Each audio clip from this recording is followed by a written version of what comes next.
Кешеден бері келе жатырған стористарымыз осылай соңына жетті. Менің берген жауаптарым сіздерге мотивация бере алды деген ойдамын. Вообще, әрбір ситуацияны өмірде болып жатырған, оны ауқымды қылып, проблема қылып ауырлатудың қажеті жоқ. Сенікі ол сенікі. Сенікі емес болса, көтіңді бүйтіп сальтойын алып айналдырып тұрып берсең де, сенде қалмайды. Еркектің де өзінің миы бар, өзінің таңдауы бар, өзінің сүйікті әпшуі бар. Егер сенікі оныкі болса, ол сенен кетсең де, тепсең де, қашсаң да кетпейді. Естеріңде болсын. Қуып жіберсең де, жалаңаш 45 қатынды қойып қойсаң да кетпейді. Өйткені сенікі ол үшін ерекше. Сол үшін смело жүре берсейші, телефонын аңдып, көтін аңдып, не керек бар? Өздеріңнің абыройларыңды түсіріп. Зачем? Өзіне сенімсіз қатындар, сендерге айтамын. Кешке дейін байларыңа звондап, қалайсың, не істеп атсың, не жеп атсың, не ішіп атсың, не болды, анау, мынау деп ше, не болды деймді. Бір намыс жоқ па бойларыңда? Ол еркектің сен эгосын өсіріп атсың ғой. Сен звондағаның бар ғой. Каждый раз сен звондаған сайын, ол бітіп қарайды трубкаға мессенджерге кетейін. Деп ше, заебал деп. Сін алады да білдірмей сөйлеседі да. Сен оның телефонын аңдаған сайын ол дейді да. Тасташ деймін, не керек? Соншама өлетіндей, не болды? Өзіңді ұмытып.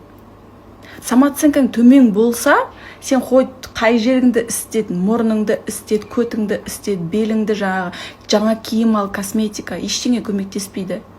Сенің ішіңдегі пустотаны ештеңе жаппайды. Сол үшін де өзіңе деген сенімділікті арттыр. Қызғаншақ қатындардың байлары баласыз сияқты болып кеткен ғой. Баласыз сияқты. Ондай қатындар көз алдымызда да жүр. Нервін қозады ғой. Жесеш жеген жоқсың ғой, сен дым жеген жоқсың ғой деп. Тамақ салады, тарелкасын арқалап, жесеш деп ше. Бірақ өздерін сучкамын деп ойлайды да. Просыпаемся, қайдағы сучкасың сен? Қайдағы ақылды дана әйелсің? Жан-жағыңа қараш, не істеп атсың сен? Байың балаң сияқты. Керек па ол сенің жағдайын жасасын? Керек па ол звондасын кешке дейін, не істеп атсың жаным деп ше? Керек па ол сенің телефоныңда тексерсін да? Сен маған көңіл бөлмей кеттің, кіммен сөйлесіп атсың дегендей ше. Солай болсын. А почему все наоборот происходит?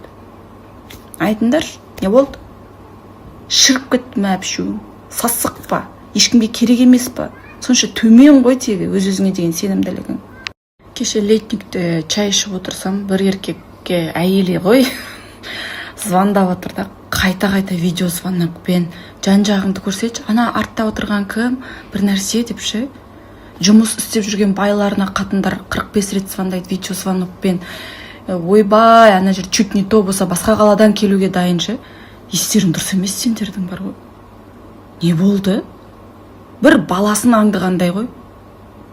Өз әпшулерің пихать етіп сайбалт шығардыңдар ғой, анан қаламайсың ғой ондай қатынды бар ғой. Мен асекемде жан-жағын толған еркектер жүреді. Айтады, сен неге звондамайсың маған деп. Елдердің қатындар звондай береді екен деп. Сен неге сөйтіп маған звондамайсың дейді. Сен не мен балам бедім дедім. Сен мен баламсың ба? Мен саған қайда-қайда звондайтын деп. Срочно бір нәрсе керек болса ғана звондаймын мен саған дейді. Реально. Келген кезде жақсы көріп, құшақтап, еркелеп алам саған. А так зачем звондап? Еще. Алыста жүрген кезде, жұмыста жүрген кезде қандай флирт сообщенияларын жазып, қоздырып үйге шақырбасың болады дейтін қатындарға қалай қарайсың? Еще соған курс өткізетін типа коучтарды қалай қарайсың вообще? Сообщениямен қоздырып үйретем деп. Нахуй саған оны қоздырып? Ол сен түрсеңді искегеннен өзі қозу керек. Түсініп атсың ба? Сен қалап тұрым саған бара жатырмын деп ше. Әпшуің фотоға түсіріп жіберші, көтіңді түсіріп жіберші, сағынып кеттім, искегің кеп тұр деп өзі өліп тұру керек қоя. Жоқ бұлар плиртава жаным, тасташы. Саған өліп тұрған еркек ол өліп тұрады. 10 рет, 100 рет звондап, сообщение жазып, көтіңді, емшегіңді түсіріп керек емесе. Таста құрс. Сумый. Жақын отыр тағы да түсіндірейін. Мысалы, саған байың қайта-қайта видео звонокпен, просто звонокпен звондай берсе қандай күйде боласың сен? Қалайсың, не істеп атсың, қалайсың, не істеп атсың? бір-екі күн прикольно, үшінші күні бляш. Звондаватса уже давлениең көтеріліп тұрады ғой. Қашып кеткің келеді, келгің келмейді үйге, иә, дұрыс па? Байың қайда звондай берсе, зависимый болып. Басқаға көзіңді жүгірткің келіп тұрады уже. Ана уже өліп тұр да саған, қызық емес та уже. Вот. Сондай күйде болады сенің байың. Так что звондамай-ақ қой. 1045 рет. Әлі не істеватсың? Тірі ғой, өліп қалса хабар келеді ғой, не болды? Хабар келеді, осындай больницада жатыр, өліп жатыр деп. Келе ғой деп, қатын екенсің ғой деп. Бляш, дайрек жарылып қапты ғой, қызғаншақ қаншықтар. Өтіп жатыр ма сендерге сөзім? Өздеріңді сырттай көріңдер. Албастыдай тура анасысыңдар, тура бар ғой. Ұят ана тірліктерің. Тірліктерің ұят қой. Мен деген Қытайдан заказ беріп қойдым. Двойка, күшті. Мә, қарашы, айташы.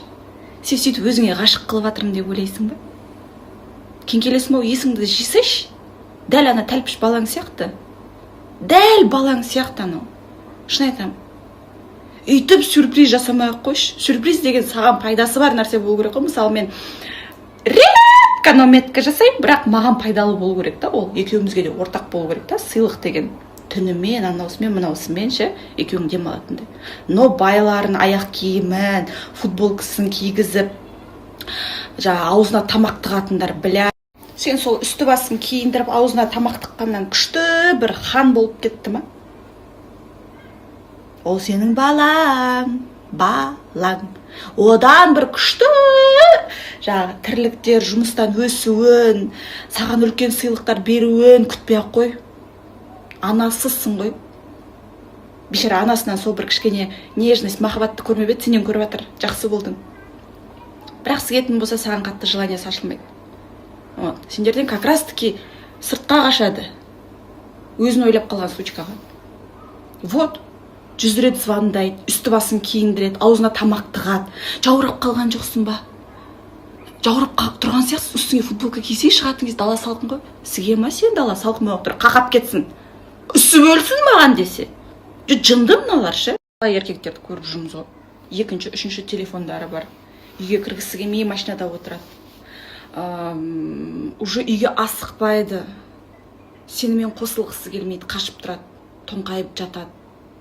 Потому что анау ешкімге керек емес аса қатты махаббаттарыңмен ше буындырып тастағансыңдар ғой. Сөйтіп самооценкаларың түсіп, бешара болып жүресіңдер. Шынымен.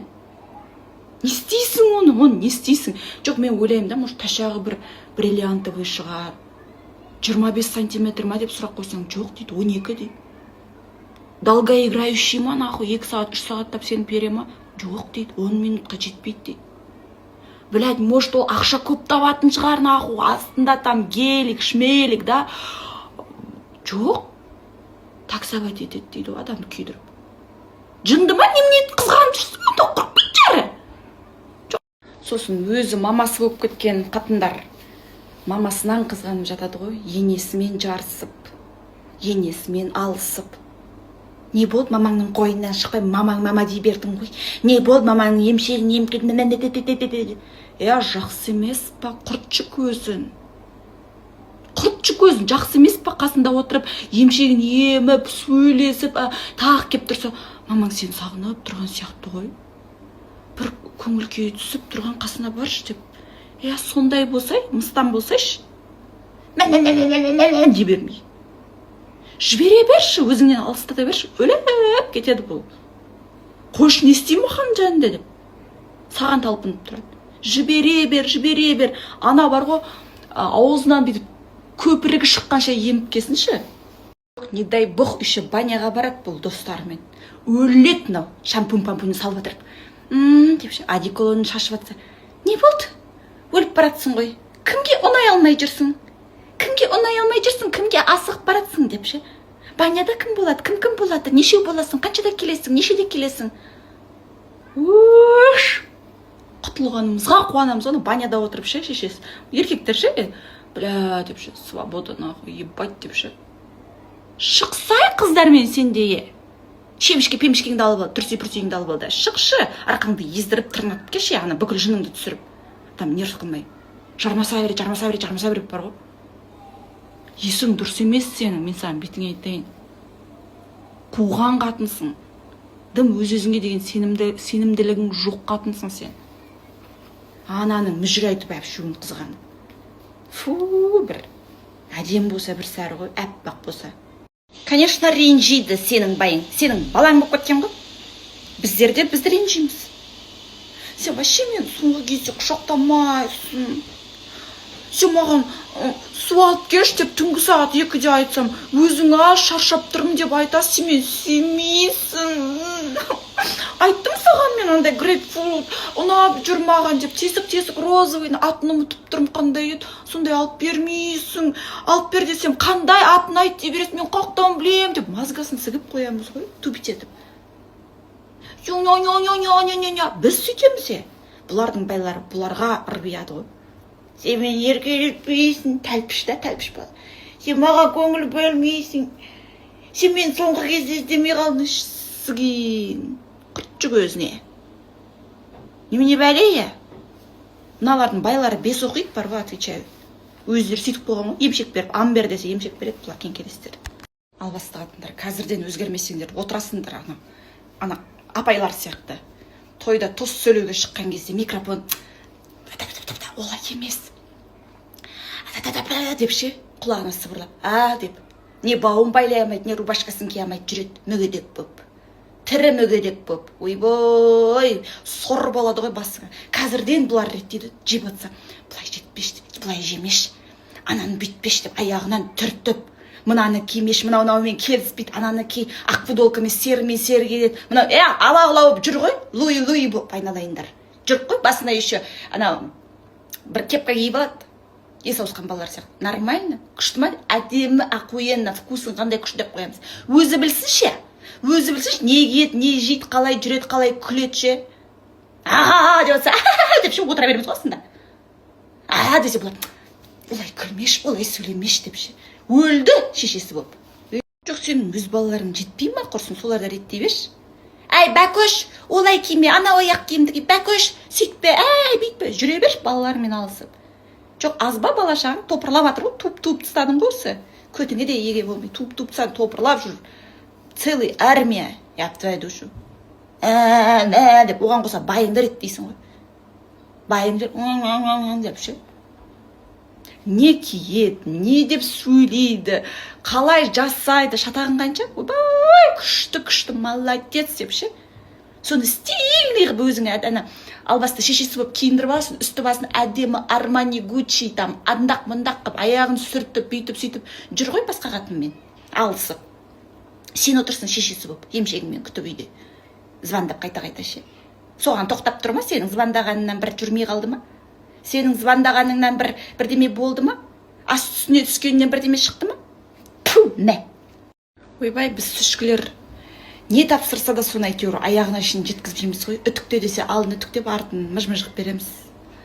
Мынау ма үтіктегенін десе, әдем болып тұр ғой. Мынау әдем ма? Ачо, елің бәрі алдыңа қарайды, артыңа бір адам қарай ма не? Артыңа қарайтындар сенің жауың. Нағыз достарың сенің алдыңа қарайды деп ше, мазгасын тоңқайтып, ата деп ше. Ош деп, өзі үтіктеп, өзін есіп, керек болса біздікін үтіктеп береді, потому что мыж-мыжғып кете береміз өзіміз. Елдің адамысың ғой, шықсай боянсы, деп ше. Анау қандай, мынау қандай деп ше. Қауын жегім деп, қауын турап берсе, қауын бір түрлі екен, мына жеріне тұрып қалды. Артына арбуз жеу керек, арбуз турап берсе, өтпей қалды деп ше. Турап берсе, бүйтіп берсе, әйтеуір бірдеме тауып, еркелеп, ырбиып, түнгі 4-те бірдеме қалап кеттім деп. Даже телефонмен қазір мен саған айтам бәрін. Сүшкілердің тірлігіміз көп біздің ше. Өзі бір. Мен сендерге айтайын. Телефонмен бүйтіп жатқан бүйтіп үңіліп, такой степен ұмытып кетеміз ғой әлемді. Не болды деп қарамайсың ғой маған десе. Бүйтіп қарамыз. Қош, мен саған ренжіп жатырмын деп ше. Өзіне артып қоямыз. Мен не істедім дейді ғой. Соңғы кезде өзгеріп жүрсің, білмеймін, айта алмаймын. Әйел адамның ішкі жан дүниесі сезеді ғой, бір нәрсе болып жүрсің деп ше. Ойыңның бәрі анау. S-ка размер, костюм 2-ға қарап атсың ғой ше. 2 размер, маған келе ма, беліме деп ше, қарап атсың. Бірдеме бірнесе, дейсің. Айттым ғой, сен маған жаба саласың деп ше. Маскасын 2 айналып тоңқайта саламыз ғой. Бізді түсінбей әлек боп бізді зерттегісі кеп тұрады ғой. Я, соңғы сөзім. Мен сендерді өмірде көрем, сендерді аяйым мен. 5-6 сумка қолыңда, бала қолыңда, байың алдында, байыңның қолы қалтасында ғой шеше. Бір түрлі емес па өздеріңе? Слишком еркектердің өмірін рахаттандырып қойған жоқсыңдар ма? Берсейші бәрін, берсейші. Бұлардың балалары аңырап отыр, қайға кеттің. Жан, каскелем, жан, 5 минут. Деп көпіре берсін, үйренеді сөйтіп. Қашып кет. 5 минутың 25 минутқа айналсын да. Жүр, айналып, рахаттанып жүр. Уайымдама. Өз баласы ғой. Құлатса да өзінікі, өлтірсе де өзінікі, Тапсыршы, аманаты ғой, өзінен шықты ғой, Жүр сөйтіп бүйтіп, успокойся. Бүкіл нәрсені арқалап, шарқалама, Қалып көрсін 5 минут со баламен, 25 минут, Сабасына түседі сразу, Сразу түсінеді. Сен қал жағдайыңды, ше? Ырбитпа. Сені өп-үлкен балаларыңды соған тапсырамай отқан кезде біз шақалақ қып туа салысымен бердік қой, Қолым дірілдеп жатыр. Жан, басын қыра алмай жатырмын, қанатып қоятын сияқтымын. Сен көрші. Мен өмірде балам басын қырып көрмеген ғой, жаңа туылған ғой. Жан, сен қолынан келеді. Ты же видишь, я же рукожоп. Мен қолынан келмейді ондай нәрсе. Менкі ауызбен көпіріп, ауызбен жұмыс жасау, мына жақ істейтін ақ істемейді деп қатырса ше. Бере салдық қой. Қолынан тайып кетсе, бісміллә, тұрамыз, жүгірмейміз былай. Тұрамыз, бісміллә деп. Калимамызды оқып тұрамыз ана жерде. Өлтіріп алмасын өз баласын деп ше. Бірақ тапсырамыз, бәленің бәрі содан басталады, Тапсыру деген содан басталады. Сенім арту деген содан басталады, Артып қою, бүкіл жұмысты не қылу, байыңды көтермелеу содан басталады. Бер. Дегізбей. Өз қолында. Тапсырасыңдар ма? Мамасы жоқ кезде тапсырыңдар, Сен бүйтіп бәрін тапсырып тұрған кезде мамасы кіріп қалса, істей алмай отыр, маған сен қарашы, сен опытсың, мамаңа бәрін не қыла салады, мамасына. Сенің енең тұрғанда байыңнан бір нәрсе шығарам деп ойламашы. Енең бір жаққа кетіп қалған кезде, бір нәрсе не қатқан кезде тапсырып қой плотно. Мамасы келсе бәрін құртады, Бұлар мамасын көрсе бар ғой, деп қалады ғой. Дұрыс па? Дұрыс, инсайтты қара. Мамасы келсе бүйтіп қалады, дым істемей. Деп ше. Шаршап бүйтіп, деп ше бір нәрсе істесе. Жоқ кезде істеп жүреді, мамасы келсе істемей қалады. Сол сияқты, егер сен оның мамасы болсаң, сенің көзінше сенің байың никогда ештеңе істемейді. Қазірден өзгертпейтін болсаң.